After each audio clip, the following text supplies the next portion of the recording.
Why all pilots secretly carry guns. Not so long ago, a young co-pilot crashed an aircraft into the mountains that killed all the passengers, including himself. What if we told you this was done on purpose? Does this mean that our lives are hanging in the balance every time we take a flight? The investigation report revealed that the co-pilot had vision concerns as well as was suffering from insomnia and was under medication for the same. To everyone's surprise, these medical issues were never disclosed to the airlines. Do you think that this suicide could have been stopped that day if the co-pilot carried a gun? But can pilots really carry guns? Who would want to enter an armed aircraft? Let's find out in this video. Welcome to the Why Factory, where we answer life's biggest questions. Before we jump into the crux of this video, let's throw some lights on the stunning/surprising facts on pilots and airplanes. Talking about pilots, apart from holding a pilot certificate, a pilot must mandatorily carry government-issued photo identification along with an updated medical certificate. With possession of such documents, the pilot's privileges come into the picture. Were you aware that pilots are taught everything about the weather, clouds, and thunderstorms? They're also taught to finish a task whenever it's started, which indicates that the pilots are not supposed to take off a plane unless they're confident of landing the same. Pilots are trained in such a way that they can try their level best to never get into a situation where you can't get out of a flight safely. Wow, kudos to all our flight captains. Pilots are further educated to stay ahead of the airplane to avoid mishaps and trouble. This also helps them to gauge the situation and therefore understand the future roadblocks in the air as well as on the runway. In case you're assuming that all of us are served the same type of meal in the aircraft, then you have definitely got the facts wrong. The pilots and the co-pilots don't consume the same meals as the passengers. Yeah, you got hold of an interesting piece of information. Most of the time, the pilot receives the first class meal and the co-pilot gets the business class meal. This practice is followed just in case one of the meals causes food poisoning or uneasiness to the pilot or co-pilot's health. What are your views on this meal serving practice? Should pilots and co-pilots be served different meals? Do let us know in the comments section. We all know that mass-produced food meals are prepared for passengers. Moreover, meals for crew members are prepared based on job requirements and individual preferences. Moving on towards some other facts that may amaze you, we instinctively understand that our flight is ready for takeoff or landing as soon as the airplane's cabin lights are dimmed. What do you think is the real reason behind the cabin lights being dimmed during takeoff and landing? You don't have to look for answers elsewhere. The main reason revealed by officials is that at nighttime, the lights are dimmed to have some night vision during takeoffs and landings. Were you aware that dimming the lights could help our eyes pre-adjust to lower light?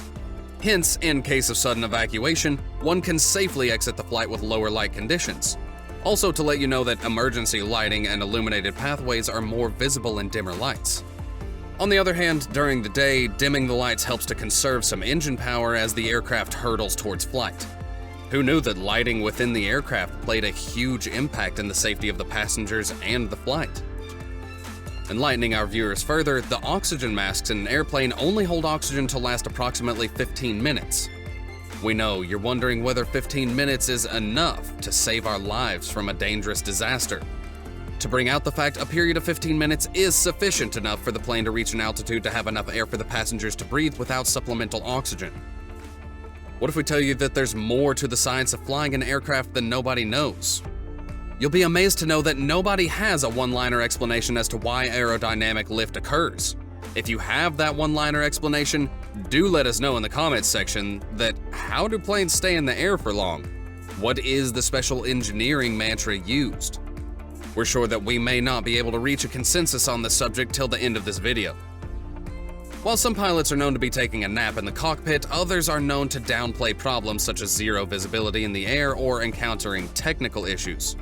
Pilots ace it all, isn't it? Have you ever given a thought to how air travel exposes travelers to several factors that may have an impact on their health? Some medical condition and lifestyle choices can affect the comfort and the safety of air travel. In this aspect, we should pay attention to our health before planning a trip by aircraft. The effects of reduced cabin air pressure after a particular point are usually tolerated by healthy passengers.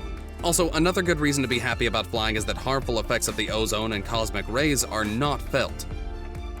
What if we blow your mind with the fact that pilots are allowed to carry their guns on the flight? We're sure this statement must have made you skip a heartbeat for a second. To let you know, pilots are not allowed to just casually walk into a local weapon store and buy a gun. There are certain protocols attached to this practice of carrying guns in a flight. What's more interesting is that the pilots are required to pass a special training before taking permission to carry the gun in the flight. They even undergo refreshing training after a couple of years. The training commences in the classroom before moving to a shooting range. Pilots learn to shoot from seating and standing positions.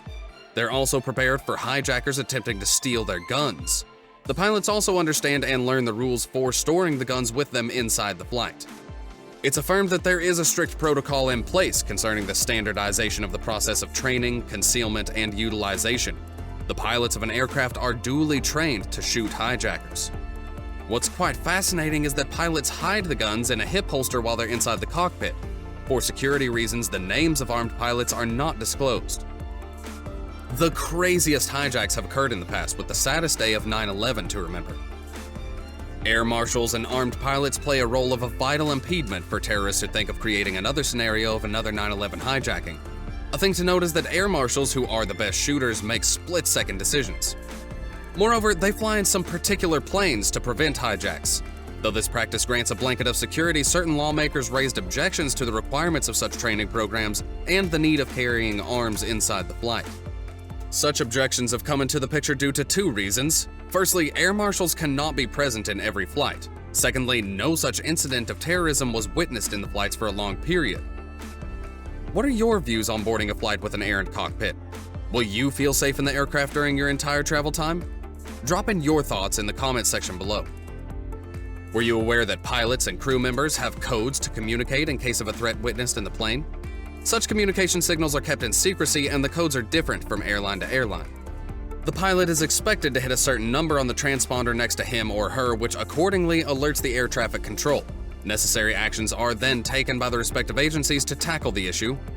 A set of protocols are designed and taught to the pilots, which ought to be adopted as soon as there's a threat of hijack in the aircraft.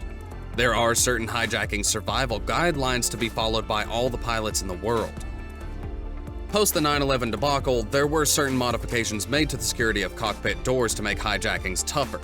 Cockpit security systems allow the pilot to access the cockpit. However, access can also be denied from within the cockpit. The locked mechanism of the door ignores the touchpad entry code and remains locked for a certain amount of time. This is an amazing technique to prevent hijackers who have managed to get hold of the code from the cabin crew from entering the cockpit. Let us consider that armed pilots are patriots. They're very well concerned about the security and safety of their passengers and crew members in the flight at all times. With flights having an armed cockpit, will the hijackers think twice before committing any crime? Well, only the situation and time will let us know. Wouldn't it be great if you share this video with your friends and let them know about this brave feature of the pilots? What are your views on having a bulletproof cockpit? Possibly the entire cabin crew of the flight can start wearing bulletproof jackets, which can be a part of their uniform. Do let us know in the comment section as to which part of the video amazed you most today. Comment below as to what more you wish to watch on our channel as we try to answer some of the most interesting questions around you. As it goes unsaid, hit that like button and subscribe to our channel, The Why Factory, to receive timely notifications and updates on such fascinating videos. Thank you for watching.